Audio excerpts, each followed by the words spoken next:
शहर के छात्रों ने राष्ट्रीय स्तर पर आयोजित वर्ल्ड रोबोटिक चैंपियनशिप में अच्छा प्रदर्शन करते हुए शहर का गौरव बढ़ाया है।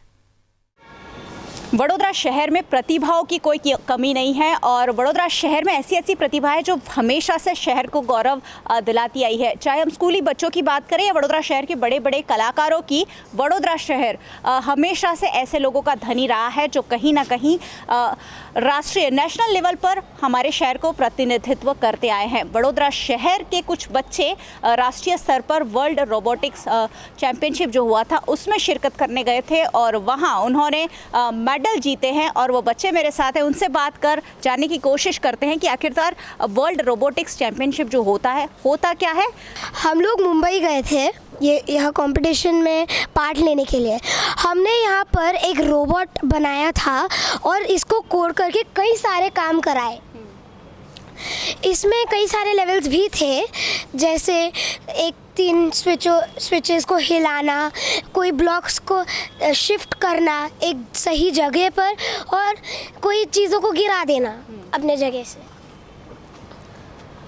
पहले वक्त ऐसा था कि बच्चों को ड्राइंग या स्विमिंग में भेजा जाता था, अब बच्चों को रोबोटिक्स जैसे नए नए फील्ड में भेजा जाता है और ऐसे ही एक फील्ड में ये सारे बच्चे हैं जो कुछ आगे करने की कोशिश कर रहे हैं, क्योंकि ज़माना जो है तेज़ी से बदल रहा है। अब जो काम है वो इंसान से कम मशीन ज़्यादा कर रही है और मशीन से ज़्यादा अब तो रोबोट चल गए हैं। बड़े बड़े ऑफिसों में भी जहाँ जहाँ प्राइवेसी रखनी होती है रोबोट काम करता है। आपने ये जो रोबोट बनाया क्या कर सकता है?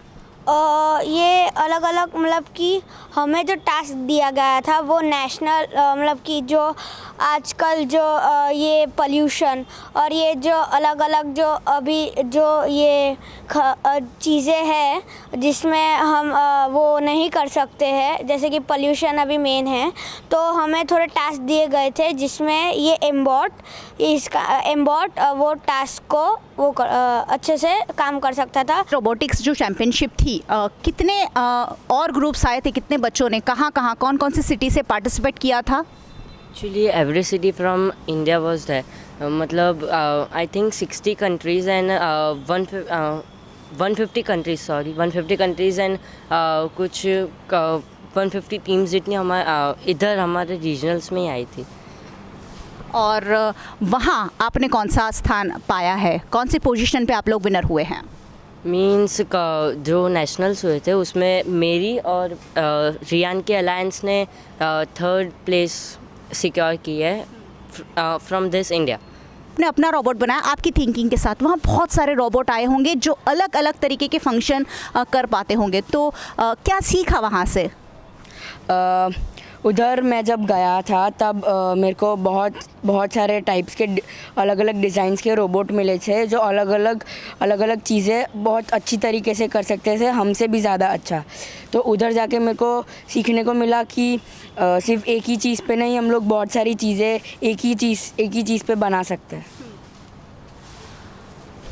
तो ये बच्चे कहीं ना कहीं रोबोट के ज़रिए अपनी जो प्रतिभाएं हैं, उनके मन की जो कल्पना शक्ति है उसे परवान देने की कोशिश कर रहे हैं और किस तरीके से इस फील्ड में आगे बढ़ा जा सकता है, भारत को आगे लेके जाया जा सकता है, उसकी कोशिश में है। उनके मेंटर भी हमारे साथ हैं, उनसे भी बात कर हम जानने की कोशिश करेंगे कि आखिरकार इन बच्चों को किस तरीके से ट्रेनिंग दी जाती है। सर, क्या नाम है आपका? कौन सी एकेडमी से आप इन बच्चों को लेकर गए और वहाँ किस तरीके का माहौल था? मैं Dinesh Singhvi from the Innovative Brains Academy IBA the robotized world and हमारे जितने 8 टीम्स ने इस MakeX 19 that is international robotics championship competition में 8 टीम्स ने पार्टिसिपेट किया।